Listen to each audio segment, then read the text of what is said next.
दोस्तों कुछ समय पहले ही हमने आपको वीडियो के जरिए ये बात बताई थी कि कनाडा भारत के साथ प्राइवेट बातचीत करना चाहता है ताकि दोनों देश भारत द्वारा कैनेडियन डिप्लोमेट को देश छोड़ने के आदेश पर बातचीत कर सके, जो कनाडा के लिए इस वक्त काफी बैकफुट पर लाने जैसा होगा, जिसे लेकर इस वक्त की सबसे बड़ी रिपोर्ट निकलकर सामने आ रही है कि भारत और कनाडा के बीच में प्राइवेट बातचीत शुरू हो चुकी है और कनाडा के साथ भारत इन डिप्लोमेट की किस्मत पर फैसला कर रहा है। रेफरेंस के लिए आर्टिकल का स्क्रीनशॉट आप अपने स्क्रीन पर देख सकते हैं। लेकिन यहाँ पर हम ये बात भी शुरू में ही क्लियर कर देना चाहेंगे कि जिस तरह से भारत और कनाडा के विवाद की वजह से भारत सरकार गुस्से में है, उसे देखते हुए इस बात की उम्मीद लगभग ना के बराबर है कि भारत अपने फैसले को बदलेगा। हमने पहले ही ये बात कह दी थी कि अगर 10 अक्टूबर तक कनाडा भारत में मौजूद अपनी एम्बेसी से 62 में से 41 डिप्लोमेट को वापस नहीं बुलाता तो इनकी डिप्लोमेटिक इम्यूनिटी छीन ली जाएगी। मतलब ये बात साफ हो चुकी है कि भारत अब कनाडा के साथ बातचीत तो कर रहा है, लेकिन इससे कोई हल निकलेगा इस पर कुछ कहा नहीं जा सकता।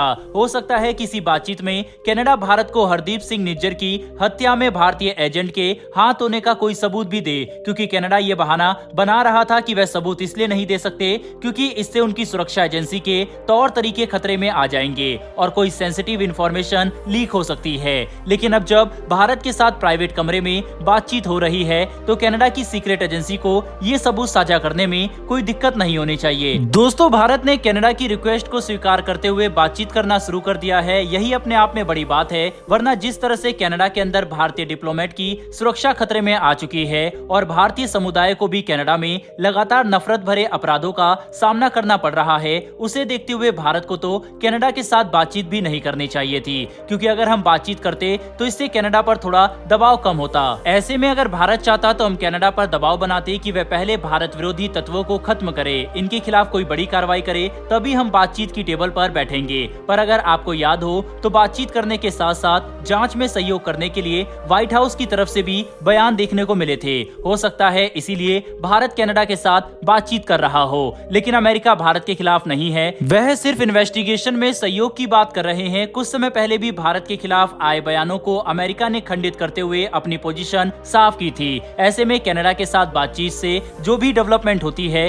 वह काफी इंटरेस्टिंग होगी। इसी बीच नई दिल्ली में मौजूद एक स्वतंत्र रिसर्च इंस्टीट्यूट की तरफ से भारत और कनाडा के बीच चल रहे कूटनीतिक तनाव में एक रिसर्च कंडक्ट की गई, जिसमें उन्होंने कनाडा के लिए भारत के साथ खराब किए गए रिश्तों का आर्थिक प्रभाव बताने की कोशिश की। इस रिपोर्ट के कंक्लूजन में उन्होंने खुलकर कहा है कि भारत के साथ जस्टिन ट्रूडो के द्वारा बढ़ाए गए विवाद की वजह से कनाडा को 2024 में $700 मिलियन के नुकसान का बड़ा फटका लग सकता है।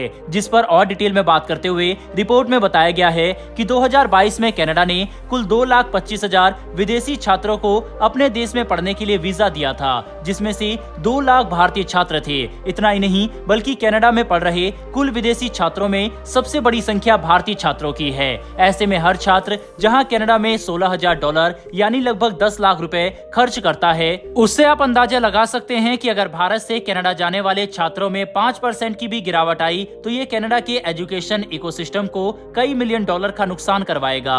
भारत से कनाडा पढ़ने जाने के लिए छात्र 3 महीनों को चुनते हैं, जिसमें पहला बैच जनवरी, दूसरा बैच मई और तीसरा बैच सितंबर में भारत से कनाडा जाता है। इसमें जनवरी में 1/3 विद्यार्थी लगभग 66,000 की संख्या में कनाडा पढ़ने के लिए जाते हैं, जिसमें गिरावट देखने को मिल सकती है, क्योंकि कनाडा के साथ भारत के तनाव को देखकर भारत में माता पिता काफी चिंतित है और अब वे अपने बच्चों को पढ़ने के लिए कनाडा नहीं भेजना चाहते। खास करके हिंदू और भारत विरोधी भावनाओं को बढ़ता देख कोई भी माता पिता नहीं चाहेगा कि उनका बच्चा एक ऐसे माहौल में पढ़े जहां उस पर हमेशा आतंकवादी तत्वों की तरफ से हमला होने का खतरा बना रहे। ऐसे में कनाडा को 2024 में $700 मिलियन का नुकसान हो सकता है, जिसमें एजुकेशन के साथ साथ व्यापार में हुए घाटे भी शामिल होंगे। भारत अब जल्द ही कनाडा से आयात किए जाने वाले सामानों को रिप्लेसमेंट खोज रहा है और इस बात में कोई भी शक नहीं है कि कई दूसरे देश भारत के लिए कनाडा की जगह लेने को तैयार है, जिससे कनाडा भारत के लिए और भी कम महत्वपूर्ण बन जाएगा। जिसका मतलब यह है कि भविष्य में अगर कनाडा फिर से भारत पर कोई आरोप लगाता है